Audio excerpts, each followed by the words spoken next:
यज्ञ का ज्ञान विज्ञान। इसमें गुरुदेव आज हमें बताते हैं दैनिक जीवन में अग्निहोत्र की आवश्यकता। गुरुदेव बताते हैं अग्नि को पुरोहित धर्मोपदेशक मानकर उसका पूजन अभिनंदन करने का तात्पर्य है अग्नि में पाई जाने वाली विशेषताओं से आदर्शवादी प्रेरणाएं ग्रहण करना। ये विशेषताएं इस प्रकार हैं। पहला, अग्नि सर्वदा उष्ण और प्रकाशवान रहती है। उसकी प्रेरणा है कि पुरुषार्थ पराक्रम की गर्मी और यशस्विता, तेजस्विता और विवेकशीलता को सदा प्रकाशवान रहना चाहिए। दूसरा, अग्नि की लौ सदा ऊपर को ही रहती है। कितना ही दबाव पड़ने पर भी वह अधोमुखी नहीं बनती। हमारी विवेक दृष्टि और दिशा धारा भय और प्रलोभनों का कितना ही दबाव पड़ने पर भी पतनोन्मुख, नीची और निकृष्ट नहीं बननी चाहिए। तीसरा, अग्नि में जो भी वस्तु डाली जाती है वह उसे अपने सदृश ही बना लेती है। हमारी श्रेष्ठता ऐसी होनी चाहिए कि जो भी संपर्क में आए वे श्रेष्ठता ही अपनाते चले जाएं। श्रेष्ठ बनकर संपर्क क्षेत्र को श्रेष्ठ बनाने की प्रेरणा अग्नि की रीति नीति से सीखी जा सकती है। चौथा, अग्नि को जो भी काम सौंपा जाता है वह उसे अपने पास जमा नहीं करती, वरन वायुभूत करके सर्वत्र बिखेर देती है, विश्व संपदा बना देती है। हमारा उपार्जन कितना भी क्यों ना हो, उपलब्धियां, समृद्धि और विभूतियां कितनी भी क्यों ना हो, उनका उपयोग लोक मंगल के लिए ही होना चाहिए। हमें संग्रही नहीं, अपरिग्रही, उदार और जनहित में अपनी विभूतियों को लगाते रहने के स्वभाव वाला होना चाहिए। पांचवा, अग्नि का अवशेष भस्म है। मनुष्य का अवशेष भी मुट्ठी पर भस्म ही है। यज्ञ भस्म मस्तक पर लगाई जाती है।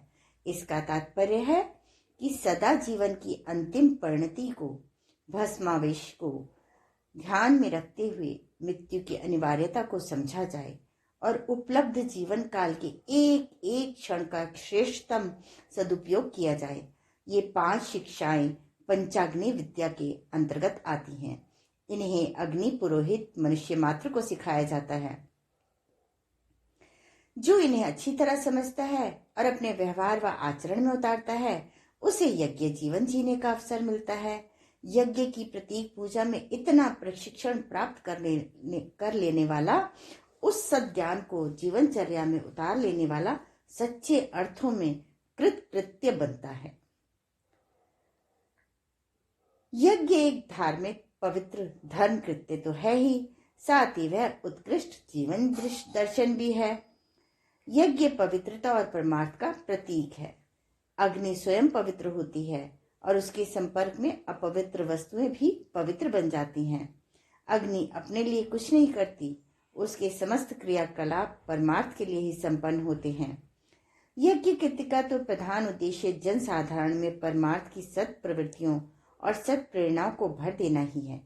यज्ञकर्ता अपने काम आ सकने वाले घृत, मेवा, मिष्ठान आदि उपयोगी पदार्थों को परमार्थ के लिए निकालता है, आहुतियों के रूप में उन्हें वायुभूत बनाता है और वायुमंडल में बिखेर कर प्राणी मात्र के उपयोग के लिए प्रस्तुत करता है।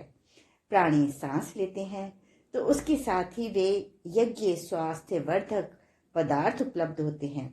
इसी प्रकार यज्ञ करता अपने आहुति अनुदान से प्राणी मात्र का प्रीति भोज करता है और असंख्यों के ब्रह्म भोज करने का पुण्य फल भी पाता है। अन्न की तुलना में वायु अधिक मूल्यवान है। प्राणवान वायु मिलने से उस क्षेत्र के सभी मनुष्य बलिष्ठ, निरोग और दीर्घजीवी बनते हैं।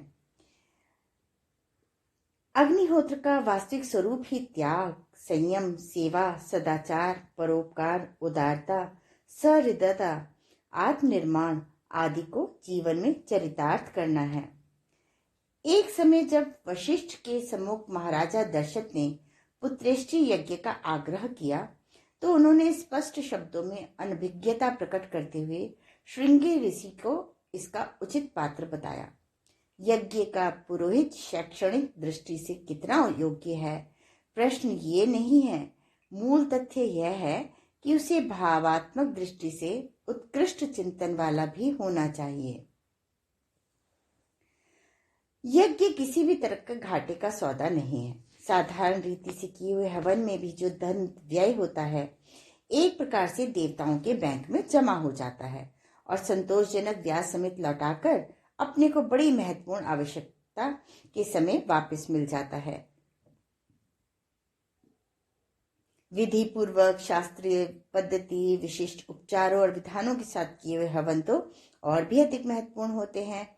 ऐसे यज्ञ एक प्रकार के दिव्य अस्त्र हैं, दैवी सहायताएं प्राप्त करने के अचूक उपचार हैं। पूर्व काल में यज्ञ द्वारा मनोवांछित वर्षा होती थी। यज्ञ शक्ति से सुसज्जित होकर योद्धा लोग अजय बनते थे। यज्ञ द्वारा योगी लोग अपनी तपस्या पूर्ण करके आत्म साक्षात्कार करते थे। यज्ञ समस्त रिद्धि सिद्धियों का पिता है। यज्ञ को वेदों ने कामधुक कहा है, जो मनुष्य के अभावों को पूरा करने वाला और बाधाओं को दूर करने वाला है। गायत्री उपासकों के लिए यज्ञ आवश्यक है। उन्हें यज्ञ परंपरा जारी रखनी चाहिए। अपने घर, अपनी मनोभूमि का वातावरण यज्ञमय रहे, यज्ञ भगवान की पूजा होती रहे, यह प्रयत्न करना प्रत्येक द्विज के लिए आवश्यक है। आज के स्वाध्याय का क्रम यहीं समाप्त होता है। धन्यवाद।